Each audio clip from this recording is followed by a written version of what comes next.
Sure.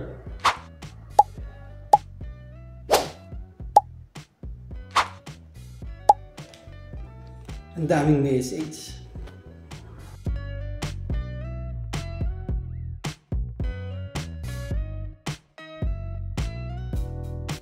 Yo, what's up mga bayan? Welcome back sa aking channel, OFW Nonoy. Ayan, marami po tayong nare-receive na message sa Messenger at sa comment sa YouTube tungkol po sa mga delayed transactions sa STC Pay. Ayan, nangyari rin po sa kasama ko si Kuya Jess. Shoutout din palagi kay Kuya Jess. Dito ko na po sasagutin yung mga comments saka yung mga hindi ko po nasasagot, kabayan, kasi ang dami po. So, ito, gawa po tayo ng video. Ayan, ready for pickup na pero hindi pa na-receive sa GCash. Ganun din yung na-experience ng iba nating mga kababayan.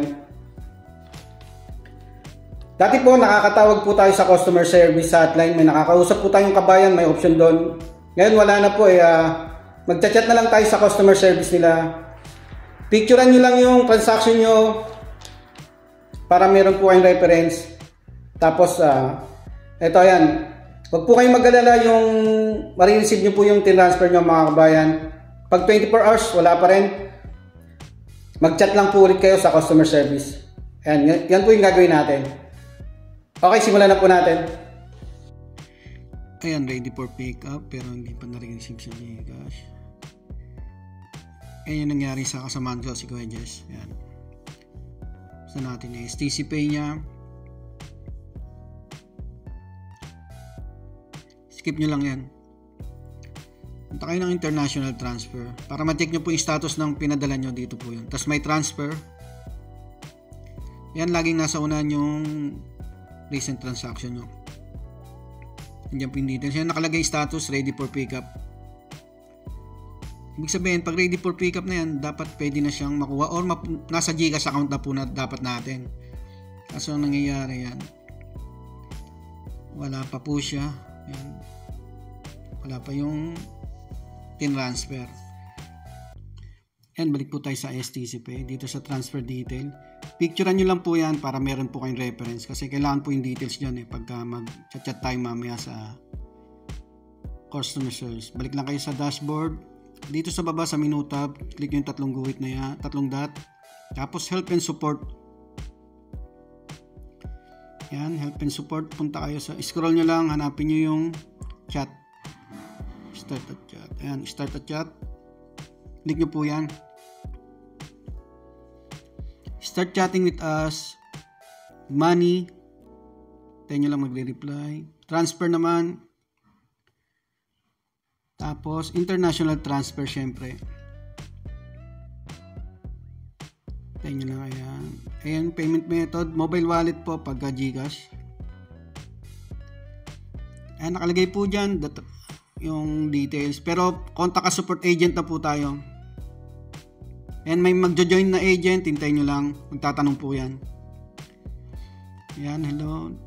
This is yung pangalan niya. How can I help you? Ilagay nyo na yung problema nyo. Ayan.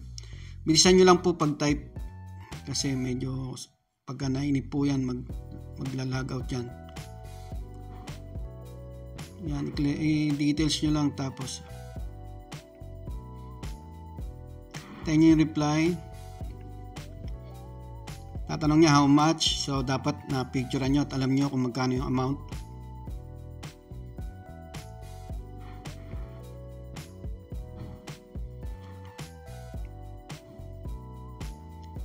Ayan yung exact amount kasi minus ng charge. Lagay nyo lang yes. Ayan yung reply niya, the transaction in progress and it takes 48 working hours. Ayan, 2 days daw. Pero hindi naman po abutin niya ng 2 days. Kasi kay Kuya Jess, na-receive niya mga 6 to 7 hours. Ganun. Ayan. Kasama dyan yung pag working hours of the beneficiary country, yung weekends at holidays po. Pag hindi pa rin dumating ng mga 48 hours, contact po ulit kayo dito sa chat. Mag-chat na lang po ulit kayo. Wala na po kasi yung sa tawag na makakausap nyo mismo, kaya sa chat na lang. Wala na ring option na Pilipino. Ayan, do you have anything else I can help with you? Siyempre, wala na. Nasatisfy naman na tayo. Reply na lang natin ng no thanks. Okay, thanks. Yan, pagka-submit namin pagka-chat namin sa customer service, na-receive naman din ni Kuya Jess tulad sinabi ko kanina, inabot ng 6 to 7 hours. So, huwag po kayong mag-aalala mga kabayan, marireceive naman po nyo yung pinadala nyo sa tin-transfer nyo. Nagkakaroon lang po talaga ng delay, hindi po yan maiiwasan. So, ganun lang po gagawin nyo mga kabayan pag naka-experience po kayo ng mga ganitong problema, yung transaction delay. Mag-chat lang po kayo sa customer service nila. Maraming po salamat. Ayun kabayan, sana sagot ko po yung mga katanungan nyo. Sa mga hindi ko pa po nasasagot, pasensya na po. Medyo busy po tayo. Eto, panoorin nyo po itong video na to. Mag-iingat po kayo lagi sa paggamit ng online transfer apps. Isisecure nyo details nyo. Yung OTP, huwag nyo pong bibigay kahit kanino. At syempre yung mga tumatawag pag mag-update ng account nyo. Papalo na lang po ng aking YouTube channel at Facebook page OFW Nonoy. Maraming po salamat.